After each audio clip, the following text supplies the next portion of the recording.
Hi, welcome back to Drift Stories. I'll be your voice tonight, the one who stays with you until you fall asleep. Tonight, we are going somewhere deep in the desert, an oasis that has been cradled by sand dunes for 1,000 years. Dunhuang, now close your eyes. Let your breath sink slowly down. Imagine you are sitting in a cart that has been jolting along for an entire day, the wooden wheels crunching over the gravel of the gobi, making a fine rhythmic rattle. Outside the window is an endless gray-brown wasteland. Gravel, camel thorn, the occasional dried tuft of needle grass, yellow and brittle. You have been looking at this same view for 6 hours now. Your eyes feel tired, a little sore, and you do not really want to keep them open anymore. Then, just as the last sliver of twilight is about to fade, a line appears on the horizon. Not the horizon itself. The horizon has always been straight. This line is curved, soft, like the enormous back of a whale breaking the surface of the wasteland. That is Mingsha Mountain, and at its foot, a speck of green seeps out from the gray-brown. First, the crowns of poplar trees, a slender row of them. Then, the earthen yellow city wall. Then, a few points of warm amber light. Dunhuang. 2,000 years ago, when the merchant caravan setting out from Chang'an finally saw these few lights after dozens of days in the desert, they felt exactly what you are feeling now. Not excitement, not exhilaration, but a deep, bone-deep settling. The kind of relief that says, at last, you can stop. At last, you can unload the crates from the camels' backs. At last, you can wash your face with warm water. At last, you can close your eyes and sleep without worrying that you will wake in the morning to find your tent half buried in sand. And you do not need to travel tonight either. All you need to do is close your eyes and let me walk you slowly through Dunhuang, starting from the dunes to the spring and then further still. But those are stories for other nights. Tonight, we only walk as far as the water's edge. The sky has gone completely dark now.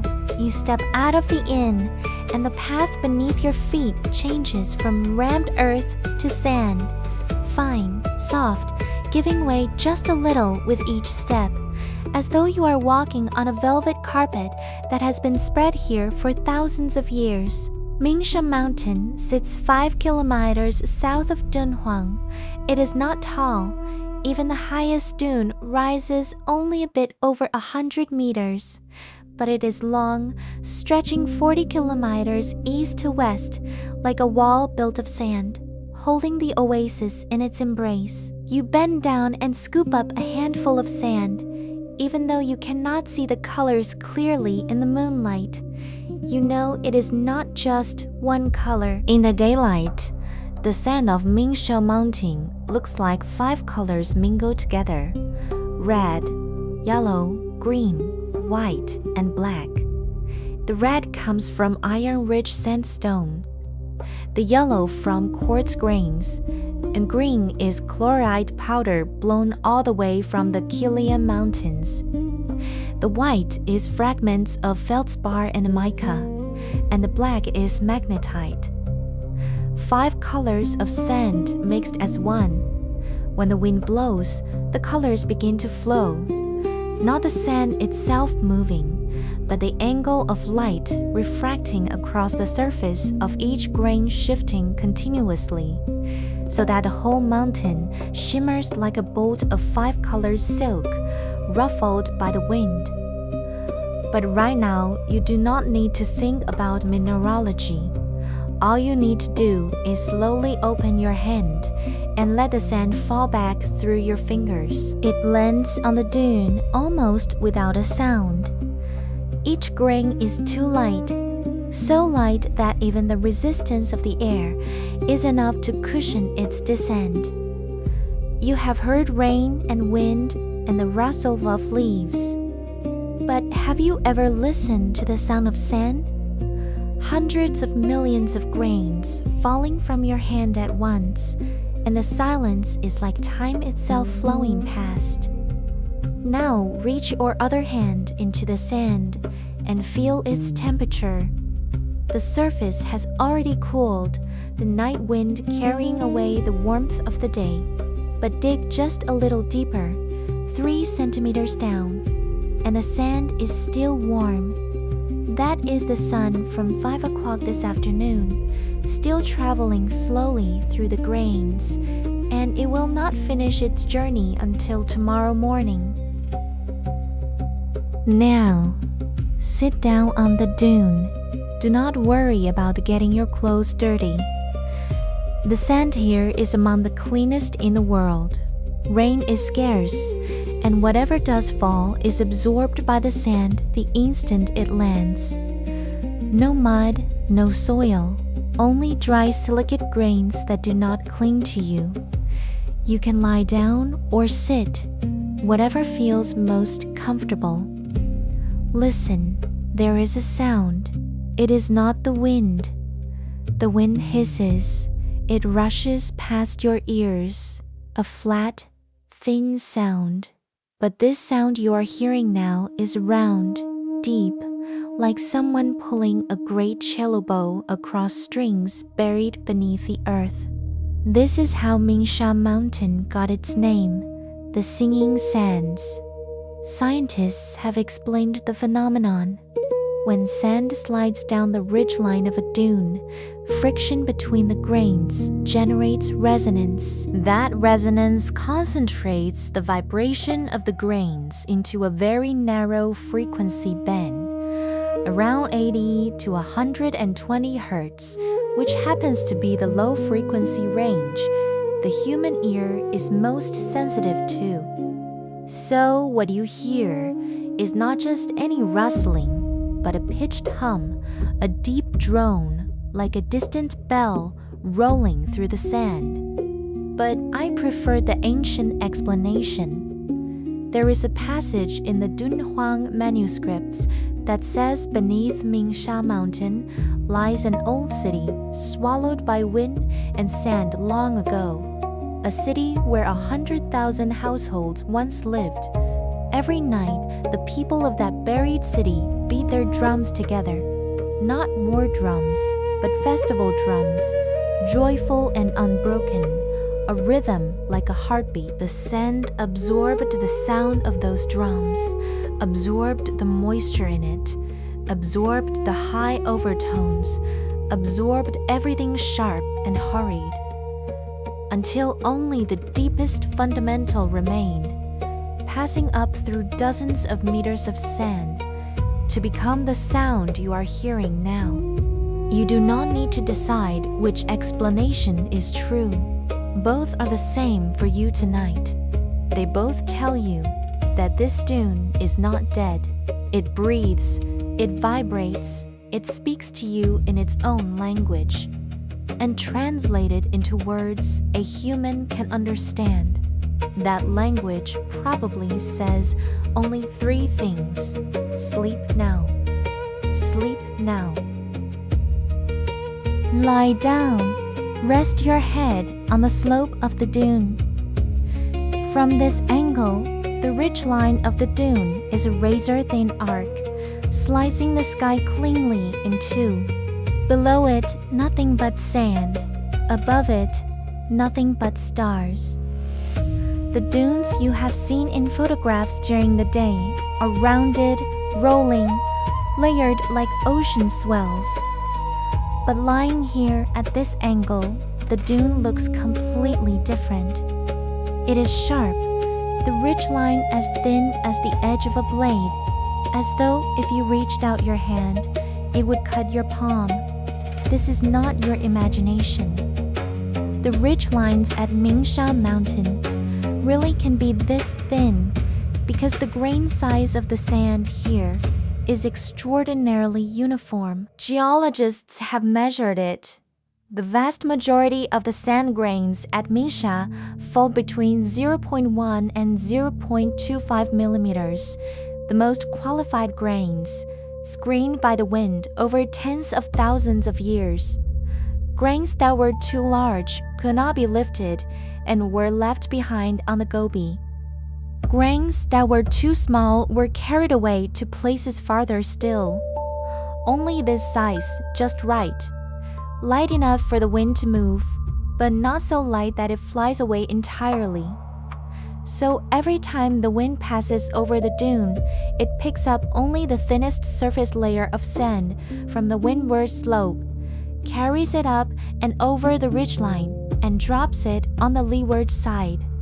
1 grain per second, 60 per minute, 86,400 per day. 30 million per year. Over 10,000 years, 300 billion grains. This is why the shape of this dune is so perfect. It is a sculpture carved by the wind through 300 billion individual acts of carrying. The ark you are lying on right now may have held this same shape for over 1,000 years, not because the sand never changed, but because every grain that was blown away was replaced by another grain, blown in from somewhere else. The shape remained, but not a single grain within it is the original. Perhaps this is a gentle reminder. You do not have to keep the same form forever. What time carries away from you will be filled in by other things. You will still be that dune. Close your eyes. Let the sound of these grains become your metronome for the night. 1 grain settles, 1 exhale. Another grain settles, 1 inhale. Stand up from the dune. Shake the sand from your clothes. It will not cling for long. Dry sand falls away with a single shake. Climb over this ridge, and you will see something you would not believe could exist in the middle of a desert. Water, not a mirage. A mirage shimmers and evaporates, retreating farther away the closer you get. This water is real. Its shape is a crescent moon, not just named after one, but truly shaped like one, 100 meters long from north to south, and only 25 meters at its widest from east to west, like a slender sliver of moon forgotten here in the desert by someone long ago. The dunes encircle it on 3 sides, leaving only a narrow opening to the south, just wide enough for you to step through. Under the moonlight, the spring water is silver white, but you know it is not this color during the day. In daylight, it is iron gray, and about half a meter below the surface, there is a layer of dark green algae, the only patch of green in this entire desert capable of photosynthesis. The surface of the water is still, but not dead still. Every so often, an extremely fine ripple spreads outward from the very center of the spring, and you cannot tell what caused it. Maybe an ironback fish turned over in its sleep below. Maybe the flow rate of some underground river shifted by 1,000% for a fraction of a second. You do not need to know. All you need to do is find a flat stone by the edge of the spring, sit down, and slip your feet into the water. The temperature is around 12 or 13 degrees, colder than the air, colder than the sand too. This is water from the sandstone layers dozens of meters underground, carrying the memory of Cretaceous strata. It does not ask where you came from, and it does not ask where you are going. You dip your hand into the spring, and in the spreading ripples, a dark shadow suddenly glides past. Not large, just about the length of a finger, its back a deep brown. When it comes close to the surface, the moonlight slides across its dorsal fin like a tiny piece of trembling silk. That is the ironback fish, a species found only in Crescent Moon Spring. nowhere else in the world.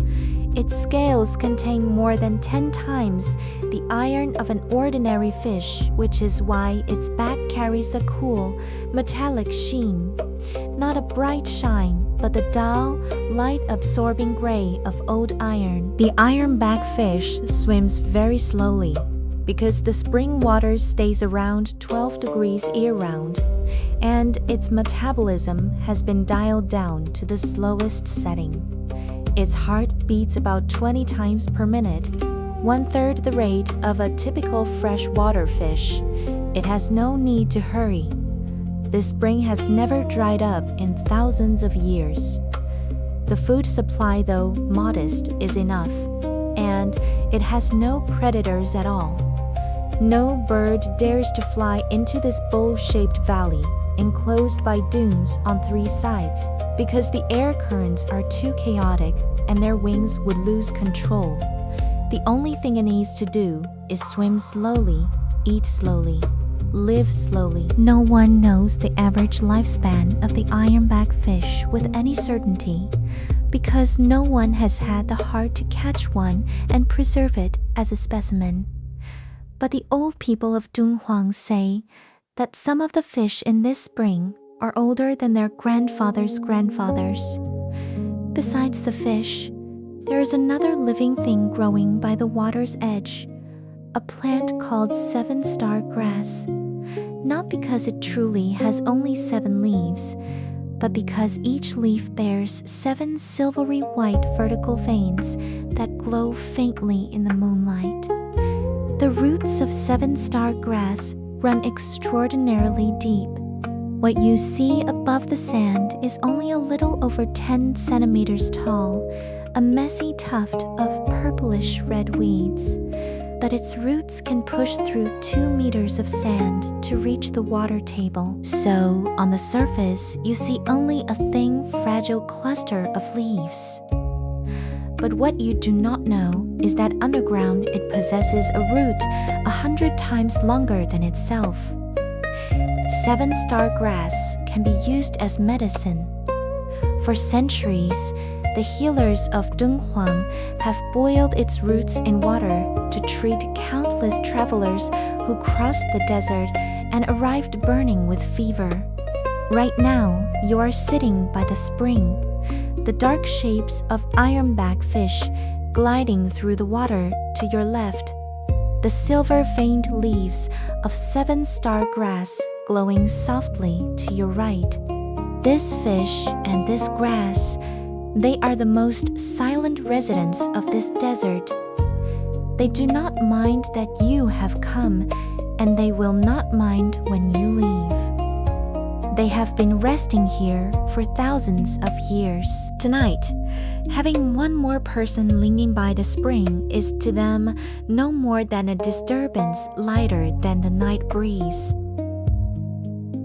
You might be wondering, surrounded on all sides by desert, with dunes migrating several meters southeast every year, how has this spring never been buried by sand? Someone asked this same question 1,200 years ago. The Tang Dynasty frontier poet Sin Shin passed through Dunhuang and sat by Crescent Spring for an entire night. After he returned, he wrote a poem that included this line: "The sand is not trespass on the well. The water does not drain the sand." He was right, but he did not say why. The answer lies underground. The source of Crescent Spring is not rain from the sky.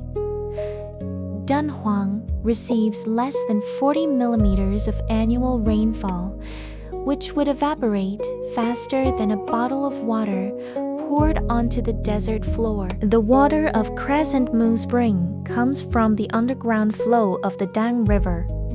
The Dang River begins at the snowline of the Yangguan Mountains, travels hundreds of kilometers, and then near Dunhuang slips beneath the surface to become an invisible river.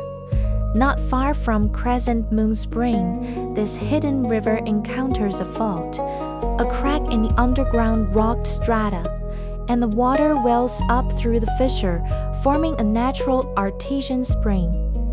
This geological condition comes with a side benefit. The water of an artesian spring rises from below, and although the upward pressure is slight, it is just enough to push the surrounding sand outward, so the sand can only ever pile up a few meters from the edge of the spring. One step further, and it is pushed back by a force beneath the water that you cannot feel.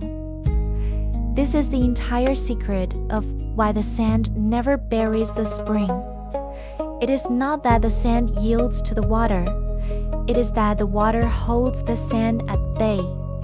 It is not that the soft thing submits to the hard thing. The opposite is true. The longer you sit by the spring, the more you realize this body of water is stronger than you imagined. It does not announce itself. It does not roar. It does not argue with you. It simply wells up quietly and pushes everything that tries to encroach on it back beyond its boundary. Perhaps tonight, what you need is a strength like this. Not resistance, not struggle, not forcing yourself to keep the anxious things at bay, but something that rises from a very deep place, a quiet strength you did not even know you had, gently pushing those things back beyond your boundary. Sleepiness is the feeling of that strength welling up from deep underground. Do you feel it? It is rising, slowly. On the southern shore of the spring, there is a stone tablet carved with 4 characters: Sand Ridge, Clear Singing. The inscription was made by a Qing dynasty magistrate named Su Luji. During the Dunhuang reign, he served as an official in Dunhuang. One evening at dusk, he rode alone on a donkey to Crescent Spring.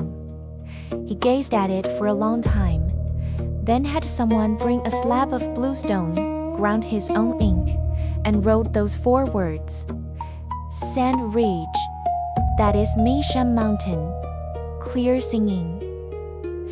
That is the sound the sand makes on a bright day. You have been in this desert for nearly an hour now. Though saying you have been here is not quite right, because you have not moved at all. You are still sitting by the spring, bare feet soaking in the water, a tuft of 7-star grass glowing silver beside your hand, a dune over 100 meters tall rising behind you. But have you noticed something strange? No matter how long you sit by this spring, you will never smell the sand. Sand has no scent. The smell of the desert comes from other things. The faint bitterness of camel thorn after a full day of sun. The geosmin released by microorganisms in the soil after rain. The pine wood smoke drifting over from firewood being split and burned in Dunhuang town. But now, in the deep of night, all these smells have withdrawn. The air carries nothing at all, clean as a freshly made bed. Look up to the north.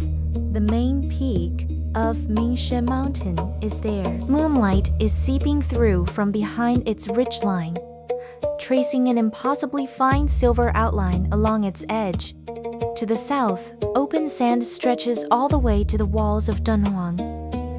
To the east and west, the arms of the dunes curve around, like 2 enormous hands holding the spring in their palms. This posture has been held for over 1,000 years. The sand has not crushed the spring. The spring has not slipped through the fingers of the sand. 2 opposing incompatible things, water and sand, softness and sharpness, flow and stillness, have found their only way to coexist, not one defeating the other, but one choosing to hold the other. If the dunes did not bend this curved arm around it, The Gobi wind would have dried the spring long ago. If the spring did not push upward from below, the sand would have filled it in long ago. They encircle each other, protect each other, give each other their only, irreplaceable reason for being. Lie down, arrange your body in whatever position feels most comfortable. On your side, on your back, knees curled, legs straight, it does not matter. Imagine that you too are a small crescent moon, held in a curved arm of these dunes. Not the moon in the sky. That moon is cold and distant and shines on everything. You are the reflection in the water, warm, close, and shining only on yourself. Do you remember the twilight hour, when you had just arrived in Dunhuang, sitting in a cart, watching Mingsha Mountain emerge from the edge of the sky? Back then, the dunes were golden. Then, the gold turned to dark red, and the dark red to deep gray, and the deep gray to the pure black you see now. The sand itself is not black. Even on the darkest night, if you press your face close to the surface, just 10 centimeters away, you can still see every grain reflecting starlight, ever so faintly. Not bright, just not entirely dark.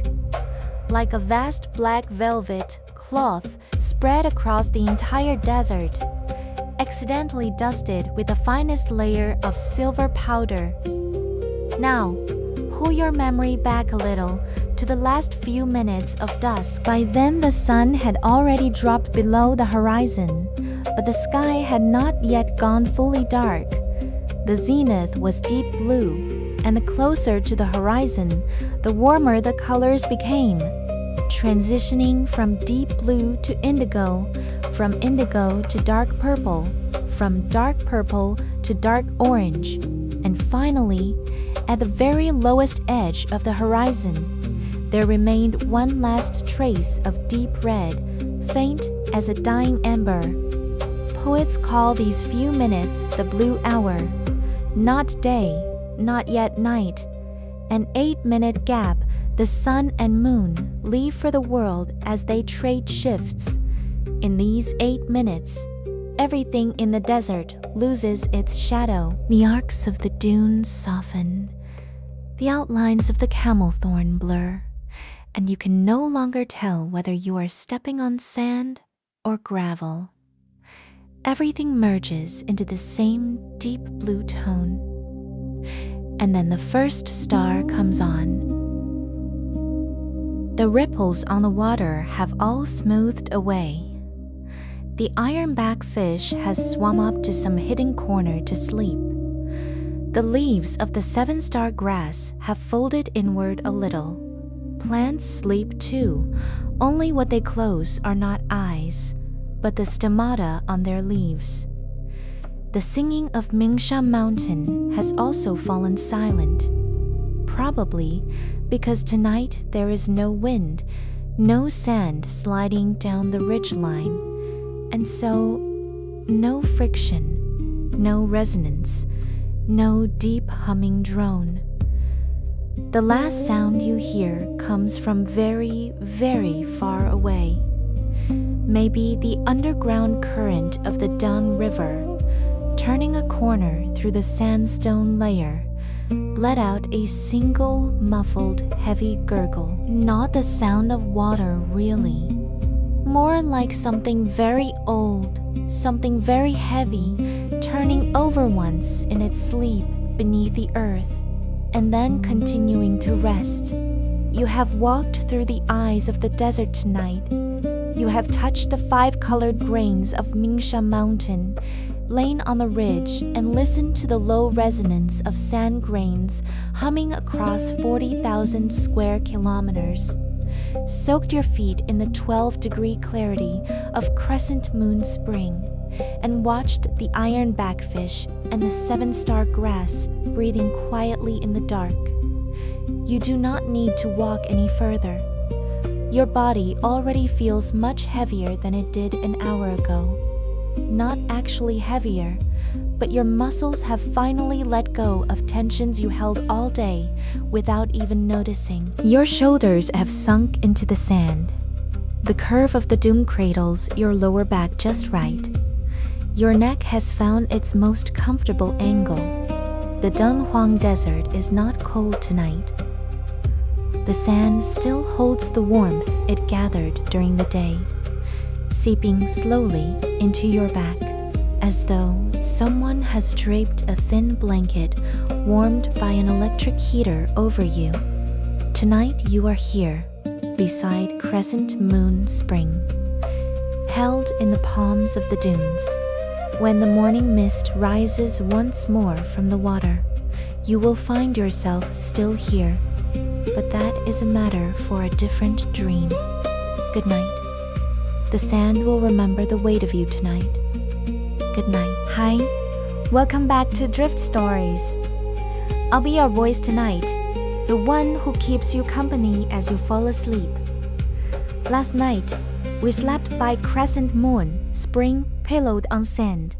Tonight, before the sky has fully darkened, we walk a few light east to a cliff face carved for 1,000 years.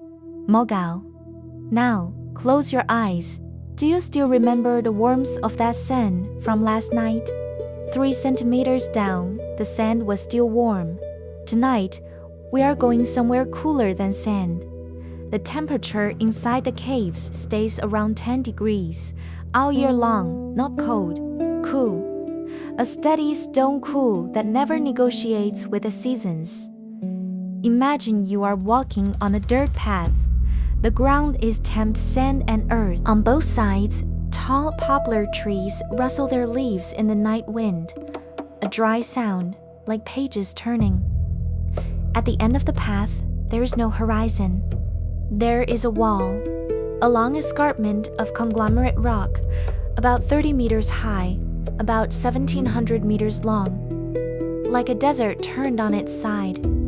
Across its face, densely packed, are openings. Some have wooden porticos, doors shut tight. Some are bare, like eyes staring deep into the desert. These are the Mogao caves. The largest surviving Buddhist art site in the world. 492 caves, over 24,000 square meters of murals, more than 2,000 painted sculptures. But none of those numbers matter tonight. Tonight, only one thing matters. You are about to push open one of those doors. What will you see? No hurry. Let us stand on this dirt path for a moment first and look at the cliff face in the moonlight. The year 366 CE. You do not really need to remember the year, but it is a gentle starting point. That year, the second year of the Yangguan era under the former Qing. Back then, Dunhuang was not yet called Dunhuang, but Shaozhou Sand Prefecture. There was a wandering monk. His Dharma name was Lezun. He came from far away. No one knows how many roads he walked. Monks on the Silk Road were all like this, moving from one oasis to the next, sometimes riding a camel, more often walking, feet calloused, robes faded, but eyes still bright. One evening, Lezun arrived at the very place where you are standing now. He too faced a barren escarpment. The conglomerate rock a dry gray-brown in the setting sun. No grass, no trees. Apart from a distant camel bell or two, no sound at all. A good place. He sat down, crossed his legs, closed his eyes, and began to meditate. We do not know what he meditated on.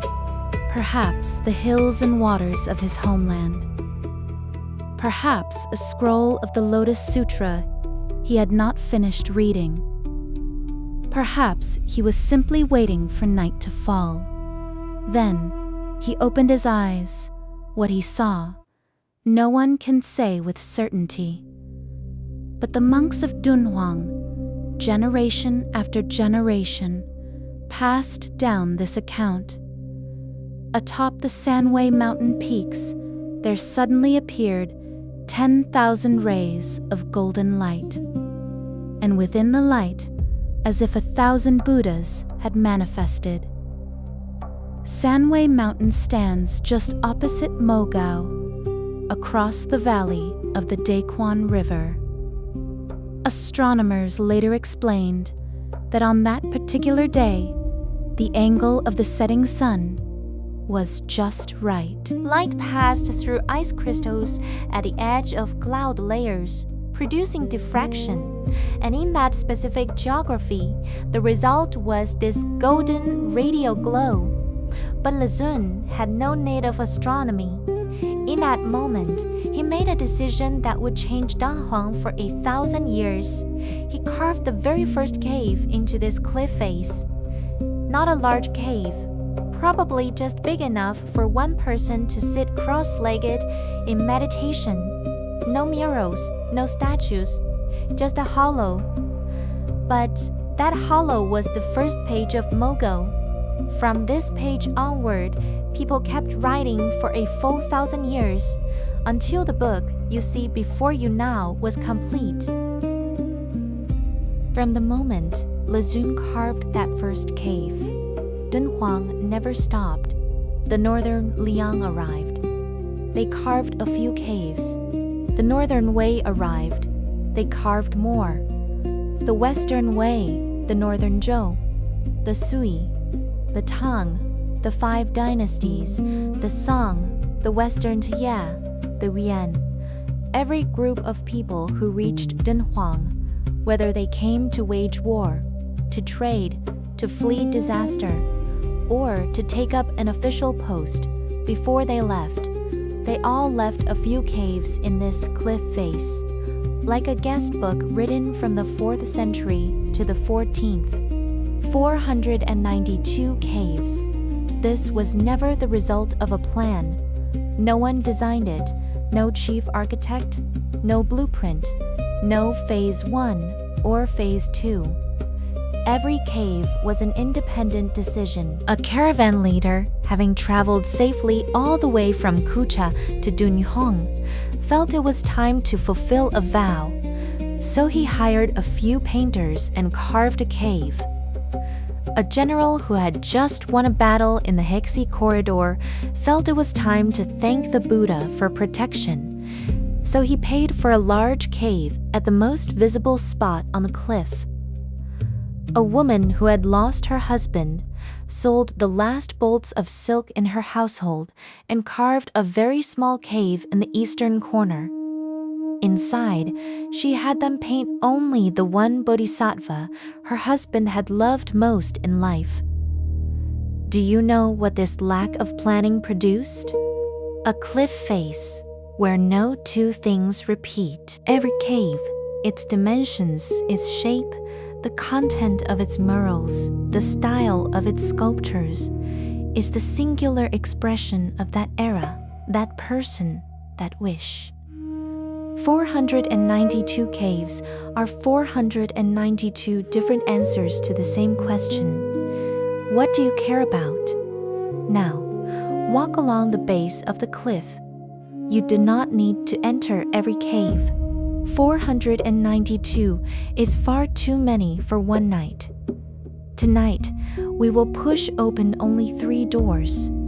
3 is enough. You are standing before a wooden door. This one is from the Tang dynasty. The wood has darkened all the way to its bones. 2 iron bands wrap across it, added near the end of the qing. There is no lock. Most of Mogao's cave doors were never locked because the most valuable things inside are not things that can be carried away. Gently push the door open. The door axle emits a muffled, long-drawn creak, like someone sighing from a very deep place. You step inside. First, darkness. Complete darkness without a single thread of light. This is not the kind of darkness you sleep in at night. with the curtains leaking a sliver of street lamp glow. This is the darkness of no light source whatsoever, like being wrapped in a thick quilt. You stand inside this darkness, seeing nothing, only feeling the damp sand under your feet, the rough, cold walls on either side. Then your eyes begin to adjust, and in this process, something wondrous happens, because your pupils need about 20 minutes to fully open. So over these 20 minutes, the colors inside the cave emerge, layer by layer, like a painting submerged in water being slowly lifted out. First to appear white, not a pure white. It is lead white, a pigment made by reacting lead with vinegar. 1300 years ago, Tang Dynasty painters applied it to the skin of bodhisattvas. About 30 years after they finished, the lead white oxidized and darkened. But tonight, what you see is the white from before the oxidation. Then, red. Cinnabar shipped in from the western regions, more expensive than gold. Then, azurite blue, powder ground from blue copper ore.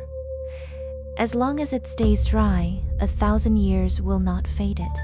Then, malachite green, gamboge yellow, ochre, and finally, gold, mud gold, made by grinding gold leaf into an impossibly fine powder, mixed with bone glue, painted onto the halos of Buddhas.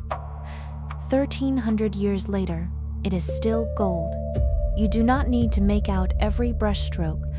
You only need to stand in the darkness and let these colors emerge on their own. They are in no hurry. They have already waited 1,300 years. A dozen minutes more while your pupils open is nothing to them. Look up. The dome ceiling is covered with apsaras. Apsaras are neither gods nor humans. In Buddhism, there is a word, Gandharva. It means fragrance, eating celestial being. They do not eat food. They do not drink water. They live on scent alone. They dwell in the heavens, and their duty is to scatter flowers, play music, and dance whenever the Buddha teaches. But you do not need to remember any of that. You only need to look at their postures. They are flying. But look, they have no wings. Greek angels have feathers. Christian angels have wingspans. Indian Garudas have enormous twin wings. But the apsaras of Dunhuang have no wings. What do they fly on? They are ribbons. Look closely. Behind every apsara, there are 2, sometimes 4, very long ribbons, not straight, curving like water currents, like smoke, like the ripples you saw in Crescent Moon Spring. The ribbons spiral and twist behind them, not because the wind is blowing. There is no wind inside a cave, but because the apsara's own bodies set them in motion. There is a subtle logic here. It is not that wings come first and then flight becomes possible. It is that flight comes first and ribbons are what follow. No wings means no need for a physics explanation. Flying is a movement, not a structure. Bodhisattvas do not need feathers or aerodynamics or the balance of lift and thrust. They simply decide to fly, and then they do. The Tang Dynasty painters understood this more deeply than we do. When they painted apsaras, they never painted wings. They never painted any mechanical structure related to flight at all. They painted only 2 things, the arc of the body and the flow of the ribbons. The body curves upward, and so the ribbons naturally drift downward. The space between is flight. Tonight, lying here, your body relaxed, your breath steady, your awareness becoming lighter and lighter. Do you not feel yourself slowly leaving the ground? You need no wings.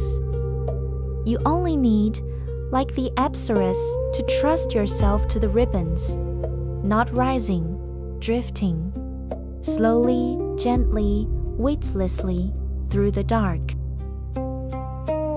Now, look at the wall to your left, cave 257.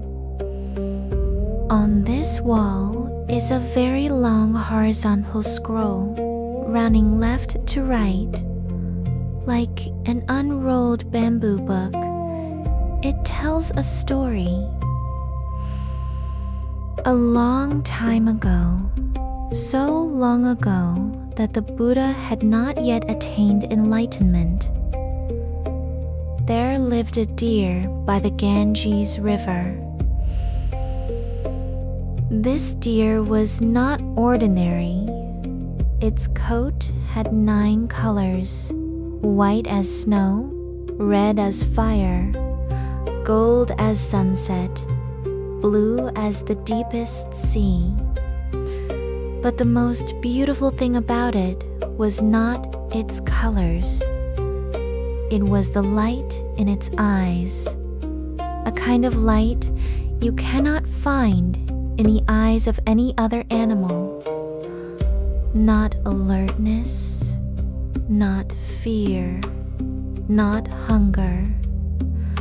Stillness, a deep stillness, as if it had already seen everything, as if nothing could frighten it anymore. One day, this 9-colored deer rescued a drowning man from the river. The man was on the verge of death when the deer leaped into the water, let him cling to its back, and carried him to shore. The man knelt to give thanks. The deer spoke a single sentence. The painters wrote it into a small inscription at the edge of the mural, though, unfortunately, many of the characters have oxidized beyond recognition. Only the last few remain legible. Those last words say, "Do not tell anyone you have seen me." Later, the man went to the royal city and saw a notice posted at the gate. The queen had dreamed of a 9-colored deer and wanted its pelt for a cushion. The notice bore a drawing of the deer. The reward was heavy. The man hesitated for a long time, and then he raised his hand and pointed at the notice. This is the first turning point in the mural, but the second turning point is the truly gentle one. The king's army surrounded the forest by the Ganges. The 9-colored deer knew it had been betrayed, but it did not run.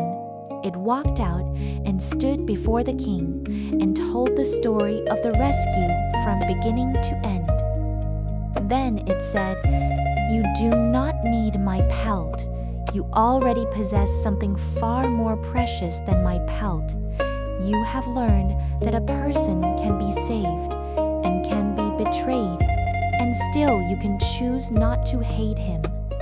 The king fell silent.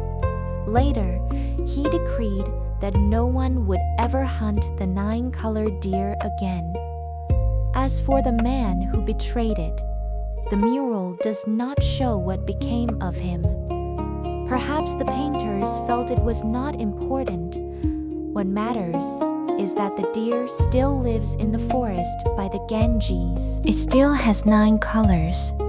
In its eyes is still that deep stillness, as if it has already seen everything, as if nothing could frighten it anymore. Take a few steps to the right. Cave 254.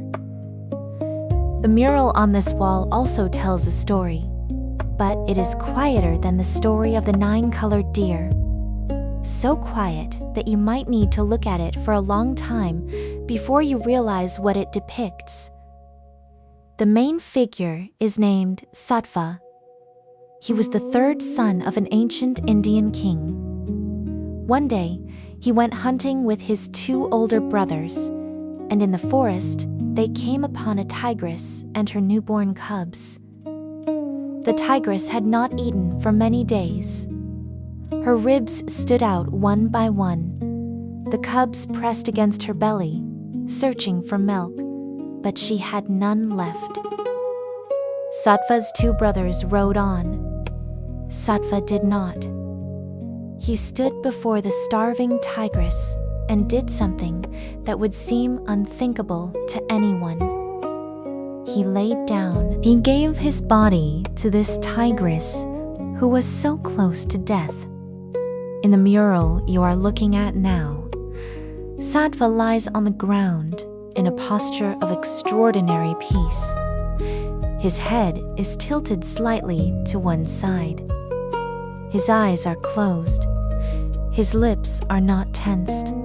He is not enduring pain. He has already let go of the very concept of pain. And all around him, the painters have filled the space with scattered flowers, flowers rising not from the sky, but from the earth, one by one, as if lifted gently from the soil by invisible hands. This is curious. Usually, in Buddhist murals, scattered flowers fall from the heavens, celestial beings casting petals downward from the air. But in this image, flowers rise upward from the ground. Perhaps the painters meant to say this. Sattva did not die. He simply returned his body to the earth, and the earth returned flowers to him. Tonight, you do not need to think too deeply about the philosophy of this story, the doctrine of sacrificing the body to feed a tiger, the paramita of generosity, the relationship between sacrifice and compassion. All you need is the image, a person lying on the ground, body like a leaf blown from a tree, and all around him, flowers slowly rising from the soil. That is the heaviest thing and the lightest thing you can imagine, held together in a single image. You are lying down too right now. You do not need to give your body to anyone or anything. Tonight, the only thing you need to let go of is this, all the tension you have gathered in your body through the day. Place it on the ground. Let it be absorbed by the sand and earth and become something else. Flowers or sand or just a bubble in the underground river. Any of these is fine. Now, step back from the depths of the cave. Close your eyes, though inside a cave. Open or closed hardly makes a difference. Follow my voice. Walk north along the cliff face. Stop when you reach roughly the position of cave 17. You do not need to count. When your feet touch a stretch of gray brick floor, smoother than anywhere else, stop. This is the entrance to the library cave. Cave 290. Though calling it a cave is generous, it began as a small side chamber off the north wall of the corridor in cave 288. Under 3 meters high, under 2 meters wide, just barely large enough for 3 or 4 people to stand inside. Yet, in this tiny stone room, about 50,000 manuscripts were hidden, spanning from the 5th to the 11th century. Buddhist sutras, Confucian classics, deist texts, Manichaean scriptures, Nestorian Christian hymns, nearly every major religion that has survived into the present day left its words in this small room. Also, a contract for the sale of a camel. Today, I purchased 1 camel from the monastic administrator, paid in 3 shi of wheat. Also, scrapped paper from a schoolchild practicing calligraphy. The great man, Zhou Yiji, transformed 3,070 scholars. Also, a letter home. A Tang Dynasty soldier stationed at Dunhuang, writing to his wife far away in Chang'an.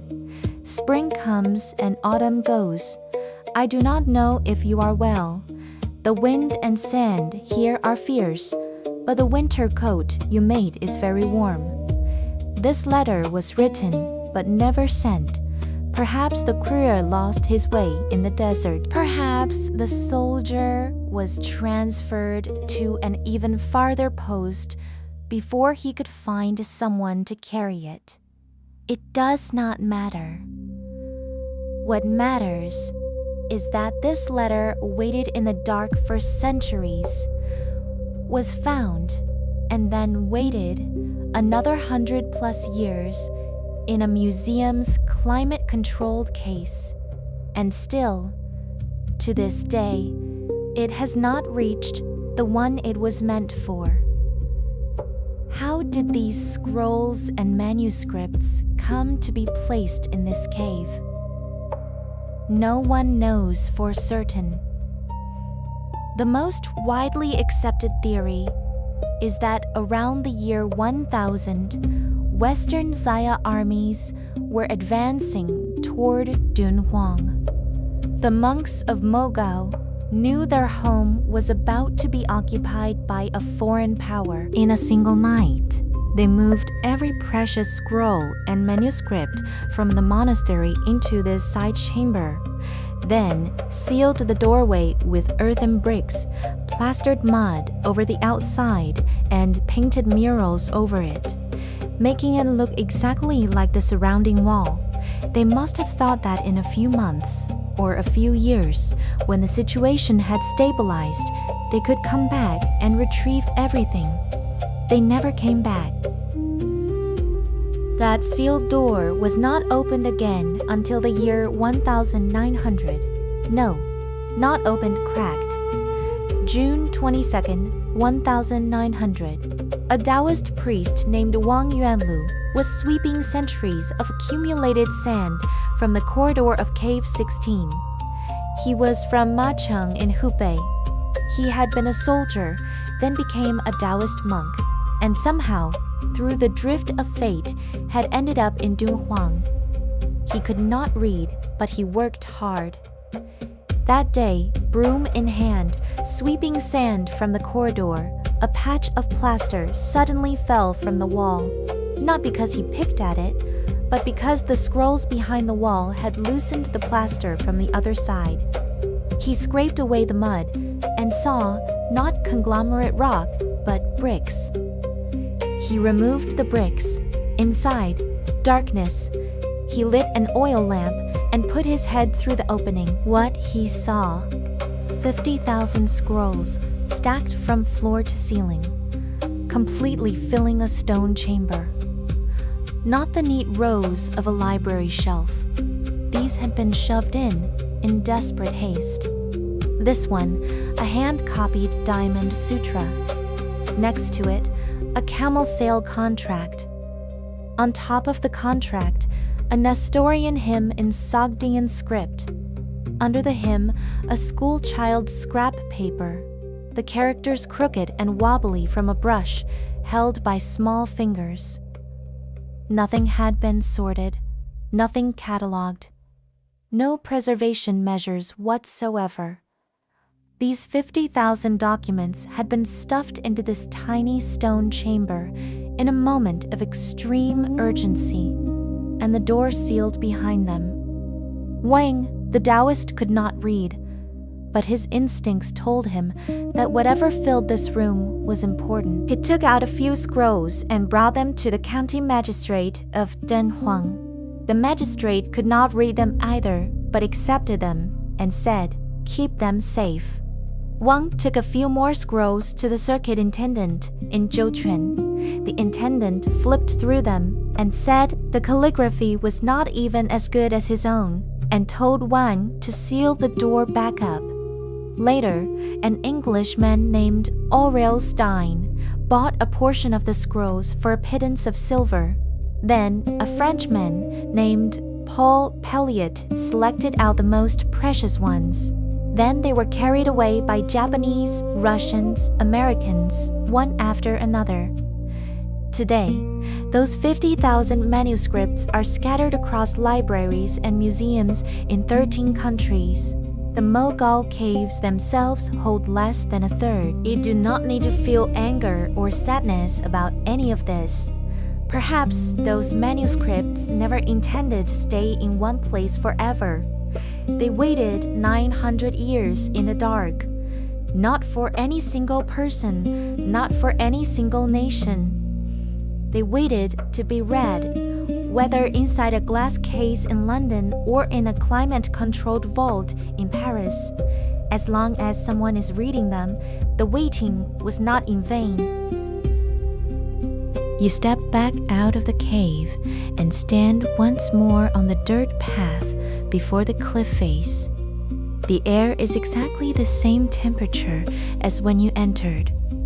Still the slight cool of a desert night. Still the rustle of poplar leaves turning. But you know something has changed.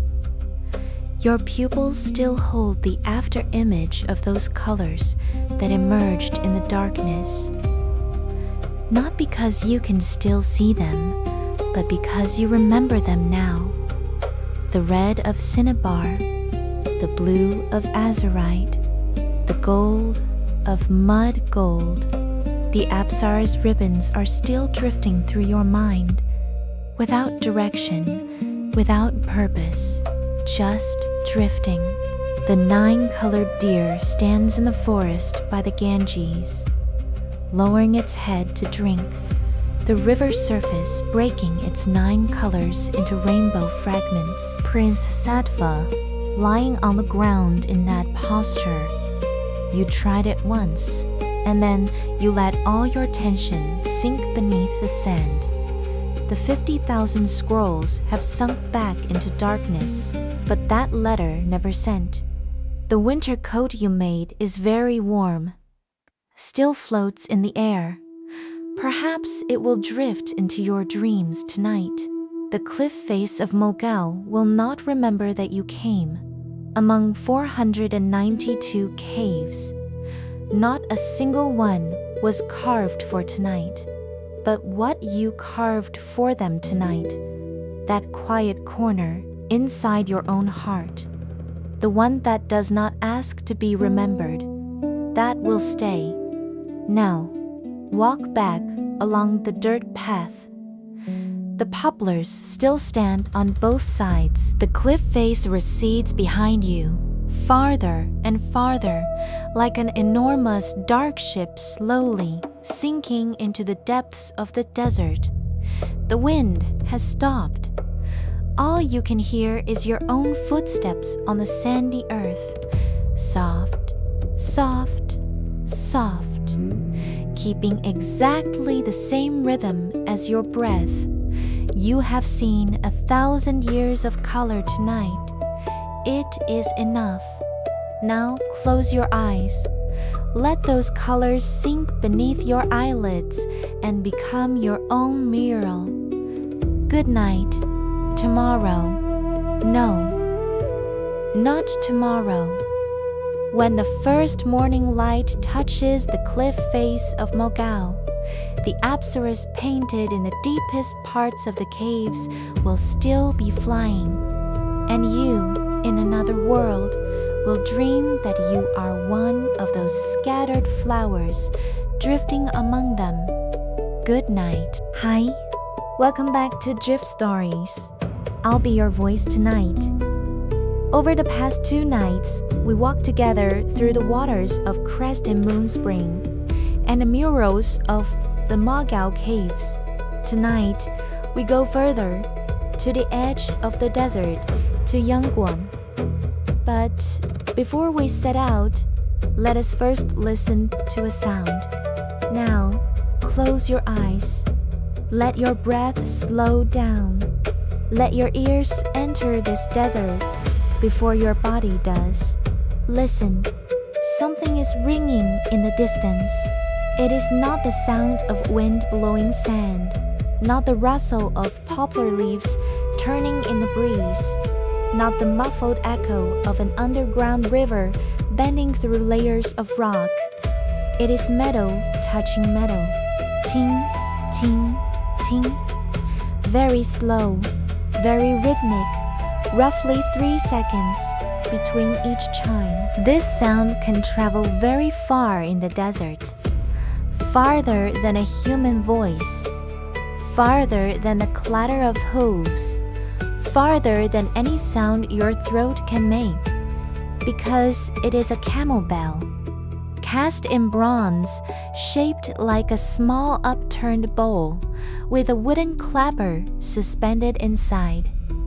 Every step the camel takes, the clapper strikes the bronze wall once. 1 camel wears 1 bell.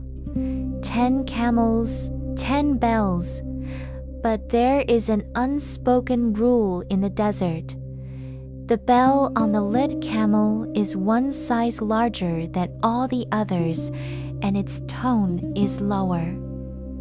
So, when the entire caravan moves, what you hear is not a jumble of clinking. It is a slow movement, with a lead voice and accompanying voices, composed by the camels, step by step.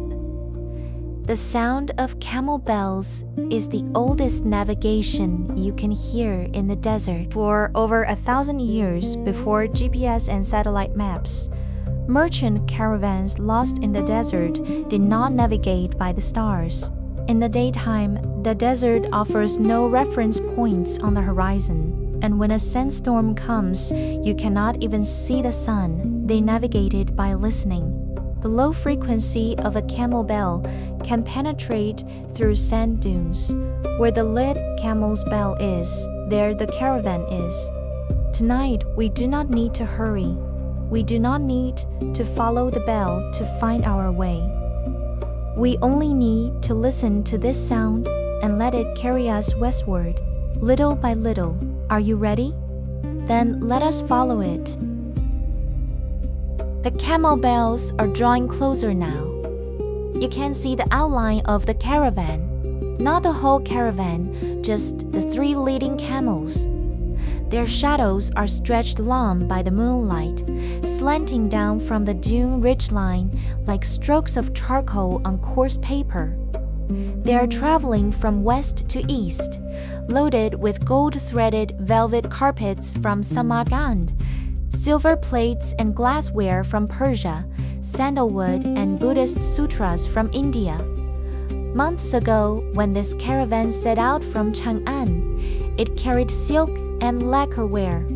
It sold those in Samarkand and loaded glass and velvet, sold those in Persia and loaded silverware and carpets, sold those in India and loaded sandalwood and scripture. Now it is heading toward Dunhuang, the oasis known as the Great Crossroads where China and the western regions meet. Dunhuang is the revolving door for caravans.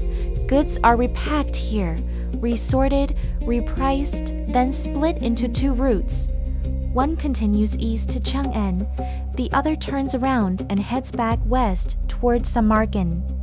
The Silk Road is not a straight line from one place to another. It is a conveyor belt. The caravans walk upon it. Goods change hands on the backs of camels.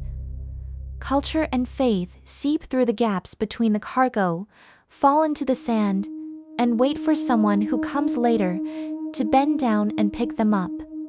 You do not need to bend down and pick anything up tonight. Tonight, you are only an observer beside this conveyor belt, sitting on top of a dune, watching the caravan walk in through your left ear, pass through your attention, and walk out through your right ear. They move very slowly. A camel walks about 5 kilometers in an hour. A caravan traveling from Chang'an to Rome takes about 240 days. But you do not need to feel anxious on their behalf tonight. You are not a merchant rushing to meet a deadline. You are not a soldier escorting the cargo. You are not a camel driver with lips cracked by the wind. You are the one who can lie down on the dune and let the entire Silk Road flow slowly past your ears. The caravan is closer now. The lead camel is perhaps only a dozen meters away. You can see every detail of it clearly in the moonlight. Its neck is very long. Its curve like a bow bent back, arcing up from the shoulders, curving down again until at the mouth it runs parallel to the horizon. Its head is small, out of proportion with its massive body. 400 or 500 kilograms of weight, perched on a head not much larger than a human skull. It looks awkward, but it is not awkward. It is energy efficient. Every feature of a camel's body is designed for the desert. Its eyelashes come in 3 layers. The upper and lower ones are long, blocking the wind-blown sand. The middle layer is short, responsible for brushing out whatever fine sand slips through. Its nostrils can close completely, not by force, the way a human holds their breath, but through a ring of muscular valves around the nostrils. When relaxed, they naturally seal shut. Sand cannot enter. Its feet are not hooves. They are 2 wide, thick paths of flesh, so when it steps on sand, it does not sink. A camel exerts less pressure on the ground than a person in high heels. That is why it can cross quicksand without sinking, something even a horse cannot do. But the most remarkable part is its hump. Not because it stores water. Many people get this wrong. The hump does not store water. It stores fat. A full-grown camel's hump can hold nearly 40 kilograms of fat. When food and water are nowhere to be found, it breaks down this fat and metabolizes some water from it. But what truly allows it to go without drinking for long periods is its blood. A camel's red blood cells are oval-shaped, not round like those of most mammals. The advantage of the oval shape is that when the body is dehydrated, the blood can still flow.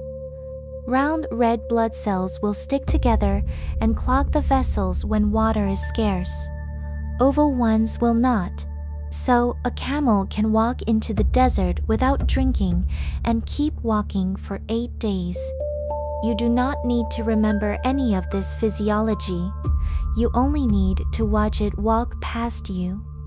Those 2 long, curving necks, almost like silhouettes in the moonlight, swaying one after the other, like some ancient poem written in the language of bodies. It is a ship of the desert, not the kind that sails on the sea. A slower kind of sailing, a more silent kind. No sail, no oar, no destination. It only needs to walk, 1 step at a time. Carry the silk of Chang'an to Samarkand. Carry the gold-threaded carpets of Samarkand back to Chang'an. The journey takes 240 days. But the camel does not count days. To it, this road is not 240 days. It is 240,000 steps. Every step weighs the same. You do not need to count days either.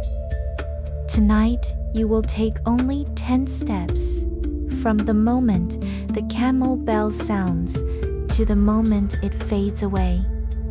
Let each step be an exhale.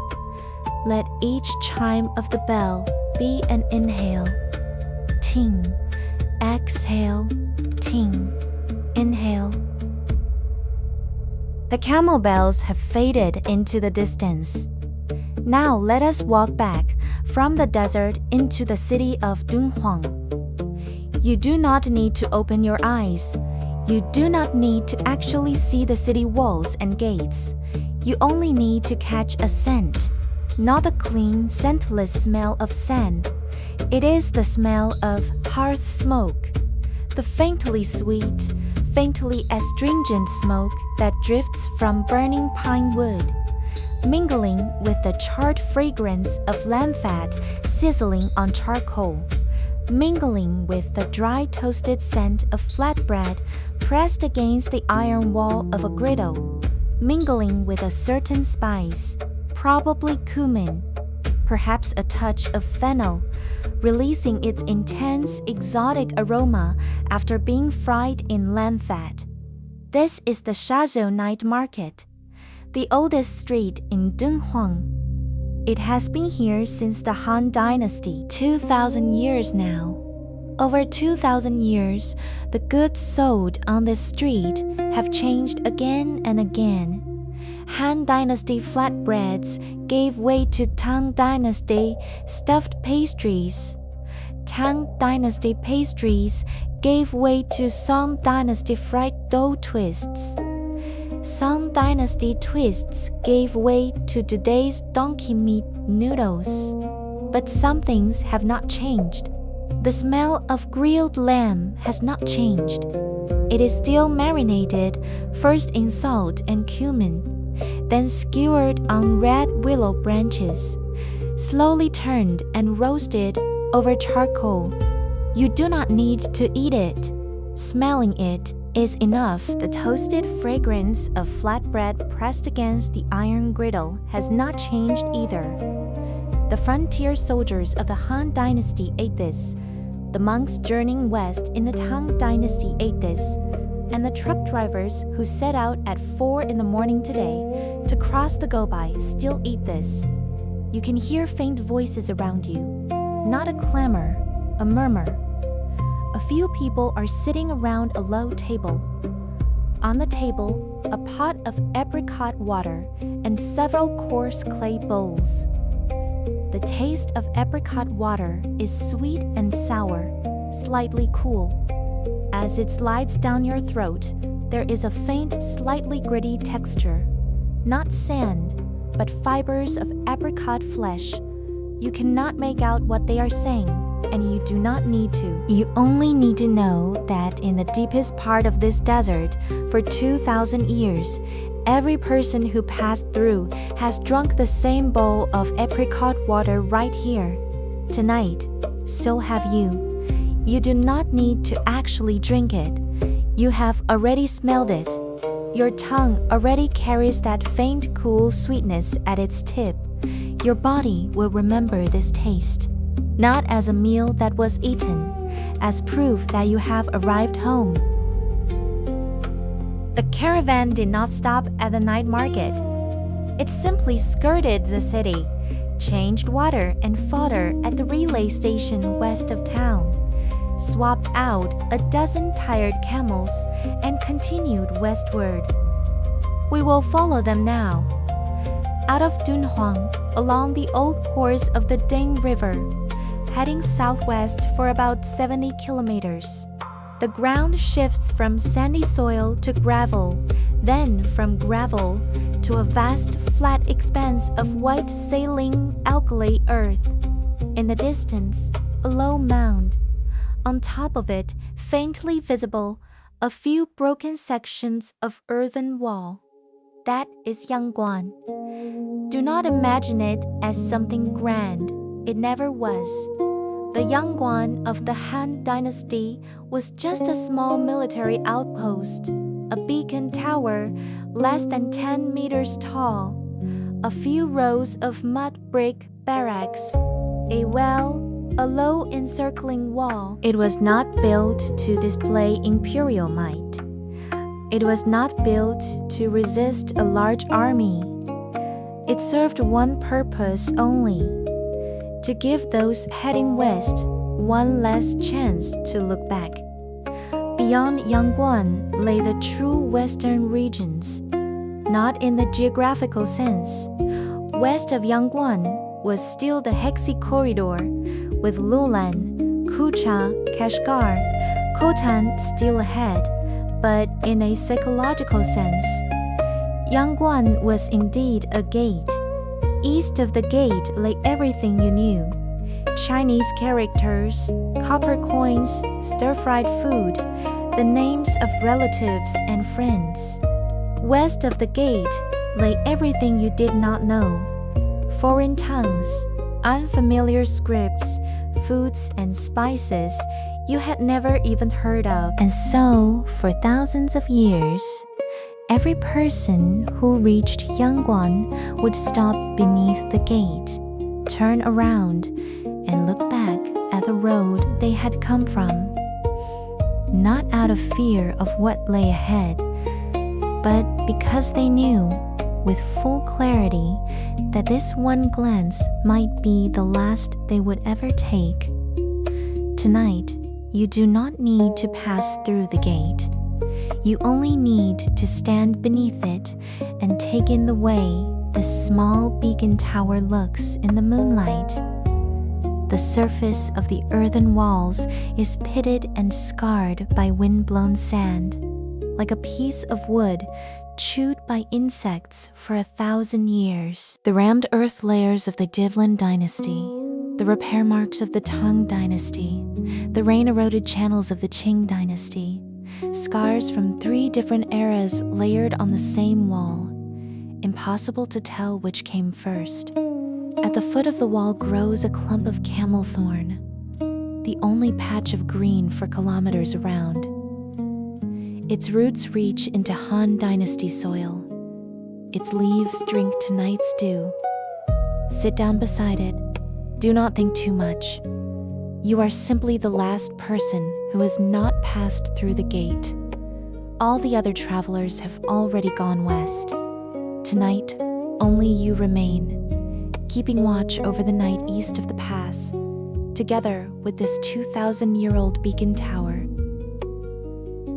When you sit down at Yangguan, a poem will rise to the surface on its own, not because you deliberately recite it, but because every grain of sand in this place, every inch of earthen wall, every gust of night wind blowing down from the Milky Mountains is reciting it for you. One Ways, sing of Yuan on his mission to Anxi. Morning rain in Weicheng has dampened the light dust. The guest house stands green, willows fresh with new color. I urge you, friend, down one more cup of wine. West of Yangguan, you will find no one you know. This poem was written during the Tianbao era of the Tang Dynasty, around the year 750. At that time, Wang Wei was serving as an official in Chang'an. One day, his friend Yuan received an order transferring him to the Anxi Protectorate, present-day Kucha in Xinjiang, to serve as a low-ranking officer. In those days, the journey from Chang'an to Kucha took 4 months on horseback. No telephone, no mail. 4 months meant that after this cup of wine was finished, the intersection of their 2 lives might end right here. Wang Wei knew this. He wrote a few lines for Yuan, not many, just 4. The first 2 lines describe a morning in Weicheng. Rain has dampened the dust on the road. The willows beside the guest house have just put out new shoots, their color a washed fresh green. He said nothing else. No, I am so sad. No, this parting will last for years. He simply told Yuan, I will remember the day you left. It had rained, the willows were new, the road was wet. And then the last 2 lines, the gentlest and the most devastating 2 lines in all of Tang poetry. I urge you, friend, down one more cup of wine. West of Yangguan, you will find no one you know. One more cup. Once you pass through this gate, There will be no one left who knows you. There is no exaggeration in this line. No, you will surely die out there. No, we shall never meet again. It simply states a fact in the calmest tone imaginable. And right now, you are sitting beside that fact. Yangguan is on your left. The moonlight is above your head. The cup of wine Wang Wei wrote about 1200 years ago is still on your tongue. Not the taste itself, but what remains after time has distilled it. A faint, cool aftertaste. You do not need to feel sad for Yuaner. Tonight, you do not need to see anyone off. You just happen to be sitting in this place. Just happen to remember a poem. Just happen to realize that the heart of this poem is not farewell. It is remembering, not remembering a person, remembering a moment, a rainy morning, willows freshly green, a friend drinking the last cup of wine before you, setting down the cup, swinging up onto the horse. You remember this moment, and the moment is yours forever. As long as Yangguan stands, as long as you remember, this page will not turn. This is not sorrow. This is tenderness. The deepest kind of tenderness. Everything has passed, but you remember all of it. About 80 kilometers north of Yangguan, there is another pass. It is more famous than Yangguan, but not because it is larger. It too is merely a few broken sections of rammed earth wall, a half-collapsed beacon tower, a well that dried up long ago. It is famous because of another poem, Wang Zhihuan's Song of Langzhou. The yellow river climbs far into white clouds, a solitary fortress amidst 10,000 towering peaks. Why should the Qiang flute complain of no willows? Spring wind never reaches Yumen Pass. The contradiction in this poem is that Wang Zhihuan probably never set foot at Yumen Pass. He was from Shaanxi. He served as a county sheriff. He wrote many frontier poems, but most of them were composed in his study in the Central Plains, looking at maps, listening to stories brought back by soldiers returning from the frontier, and then imagining the rest. But one line in this poem is true. Spring wind never reaches Yumen Pass. Not metaphor, not exaggeration. The annual rainfall at Yumen Pass is less than 30 millimeters, even less than Dunhuang. The concept of spring does not exist on this stretch of Gobi. No willows budding, no grass growing, no orioles in flight, no river ice thawing. The water here never freezes in the first place because there is so little of it, too little even to be spared for ice. But this is not a poem about desolation. Read it carefully. Why should the Qiang flute complain of no willows? The flute player is not really complaining that the willows are not green. He is saying, you do not need to wait. There will be no spring here, but this is not a bad thing. If you do not need to wait, you do not need to hope. If you do not hope, there is no disappointment. The first lesson the world beyond Yumen Pass teaches a person is not how to survive, it is how to stop expecting. Do not expect an oasis ahead. Do not expect a full meal at the next stop. Do not expect a letter from home tomorrow. What you can hold on to is only now. This gravel beneath your feet right now. This water skin and dry ration pressing against your back right now. This Gobi wind filling your ears right now. It sounds like a form of surrender, but it is not. It is the most primal form of freedom. When you no longer expect anything, what you have is everything. You do not need to learn this freedom tonight. You are already free. You lie here. No one is forcing you to go west. No one has issued you transfer orders. No one is demanding you reach Kucha by tomorrow. You just happen to be passing by a ruin called Human Pass. Just happen to recall a line about spring wind, never reaching.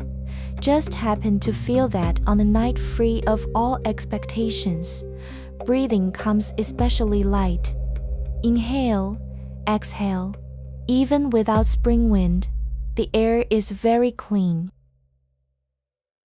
Let us walk back from Human Pass. No need to hurry. You have already traveled over 100 kilometers tonight, from the Shazhou night market to Yangguan, from Yangguan to Human Pass, and now back again, a few dozen kilometers more, to the foot of Mingsha Mountain. But you do not need to actually walk. Close your eyes, and you are already there. You are lying on the highest dune ridge of Mingsha Mountain. The sand is still warm, not the heat of the day, just warmth, like a bedsheet warmed by body heat. You turn over, face up toward the sky, and then you see the quietest thing of the entire night, the Milky Way. Not the kind you have seen from the city, washed out by light pollution, a faint blur you have to squint to make out, a barely there luminous band. The Milky Way here has density. The bright parts look like a handful of scattered diamond chips, not a metaphor. There is truly that distinct sense of individual points embedded in black velvet. The dark parts are interstellar dust. Enormous, dark clouds of gas and fine particles blocking the starlight from farther away, tearing irregular dark fissures across the bright band of the galaxy. The Milky Way you see from the plains is flat, because the sky over the plains is a hemisphere, and what you see is the galaxy projected onto the celestial sphere. But lying on a sand dune is different. Your field of vision has no horizon, no reference points. The dune lifts you up, making you feel as though you are suspended in midair. The Milky Way is no longer an arch spanning the sky. It is a ring, a vast halo that surrounds you from head to toe. Astronomers say the Milky Way galaxy is about 100,000 light years across and contains somewhere between 100 billion and 400 billion stars. You do not need to comprehend this number. You only need to know that right now, in this moment, most of the starlight you are seeing has already been traveling through space for tens of thousands, even hundreds of thousands of years.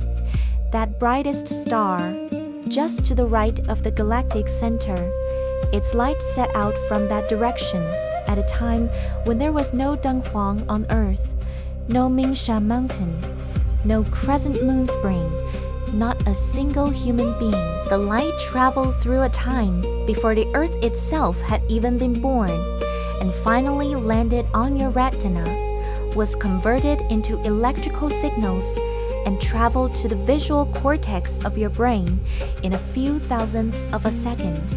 And then you feel something rise from the base of your spine. You cannot tell if it is cold or warm. Scientists call this awe. When faced with something vastly greater than yourself, the part of your brain responsible for self-awareness temporarily dials down its activity. You feel yourself grow smaller and at the same time feel yourself merge with the entire cosmos. This is not loneliness, it is belonging. You belong to this starry sky, just as this starry sky belongs to you. You are both products of the same great explosion, simply vibrating at different frequencies. Now, tune your breathing to the same frequency as the starlight. Not very fast. Once per second is enough. The starlight traveled tens of thousands of years to reach you. You do not need to rush to respond. The Milky Way is still turning slowly overhead. Though, to say, the Milky Way is turning is imprecise. It is the Earth that turns. But after lying on the dune long enough, you can no longer tell which is turning and which is still. It does not matter. What matters is that you feel the world around you growing quiet, not suddenly quiet, slowly, layer by layer, quieting down. The first layer is the camel bells, that tick tick tick tick. The sound you heard at the very beginning has vanished completely. The caravan is far away now, perhaps deep in the Gobi, dozens of kilometers from here. Their bells have been drained of moisture by the dunes, drained of high frequencies, drained of recognizability, absorbed into the background noise of the desert. You can no longer tell if it is a bell or the wind. The second layer is human voices, the murmurs of the Shazhou night market, the sound of apricot water pouring into coarse clay bowls, the sizzle of lamb fat dripping onto charcoal, the old man with the Shaanxi accent telling stories of the western regions. All have stopped. The night market has closed. The vendors have extinguished their charcoal fires, poured the unsold apricot water back into clay jars, folded away their low tables and stools. The city of Dunhuang has fallen asleep. The third layer is the wind, and you suddenly notice that the wind too has stopped. The poplar leaves no longer rustle. The ridge lines of the dunes no longer give off that faint whisper of fine sand lifted and falling back down. The entire desert is so silent, you can hear your own heartbeat. Not the tense pounding kind, the kind you only notice in absolute stillness, very muffled and distant, like someone lightly tapping a wooden fish drum in the next room. You place your hand on your chest and feel it, not hear it. The rhythm of the wooden fish drum is a little slower than your breathing. It is reminding you, you are still alive, but living does not take effort. Your heart beats while you sleep. It beats while you dream. It beats when you have completely forgotten you even have a heart. It keeps beating. In the deepest stillness of the desert, these are the only two things in the entire universe still moving: your heartbeat and the slow rotation of the Milky Way. And then, at the farthest edge of the sky, in the direction of the Yangguan Mountains, a line appears impossibly thin. Not light, not color, just a gray that is slightly lighter than the black of the sky. The first sign of approaching dawn. But it is still very far from you, an hour away. Before it arrives, you still have the blank space of an entire line of poetry. 3 nights now. The first night, you rested your head on the sand and fell asleep beside Crescent Spring. The second night, you entered the caves of Mogao and waited in the darkness as the colors of the murals emerged, layer by layer. Tonight, you followed the sound of camel bells all the way to Yangguan. Sat for a long while beside Wang Wei's cup of wine, then lay down on the dune ridge of Mingsha Mountain and watched the entire Milky Way turn slowly across the sky. Now, all the sounds have sunk into the sand. The chime of the camel bells, the creak of the cave's wooden door, the crackle of charcoal in the night market, the moan of the wind against Yangguan's walls. They are all still here, just covered over, layer by layer, by sand. Sand is the finest soundproofing material in the world.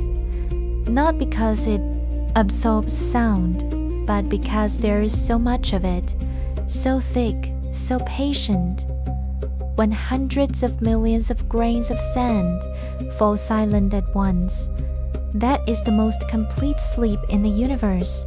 You do not need to walk any further. The places you have visited over these 3 nights would take a Han Dynasty merchant caravan 3 months to cover. The water of Crescent Spring remembers your reflection. The murals of Mogao remember the 17 minutes your pupils spent dilating in the dark. The earthen walls of Yangguan remember the warmth of your body leaning against them. You will not forget them, and they will not forget you, not in the way of names and images, but in the way of sand, water, stone, and wind. The last breath you exhale will be carried by tonight's wind to the dune ridge of Mingsha Mountain, where it will mingle with the last breath exhaled 2,000 years ago by some nameless frontier soldier. He does not know your name, and you do not know his. But you have shared the same grain of sand. Sand does not sort. Good night. Tomorrow? No, there is no tomorrow. When morning light falls once again on the dune ridges of Mingsha Mountain, when the first new string of camel bells rings out from the east, you will find yourself still asleep. The sand will do your waking for you. Your dreams will do your living for you. Good night. Sand to sand, dreams to dreams.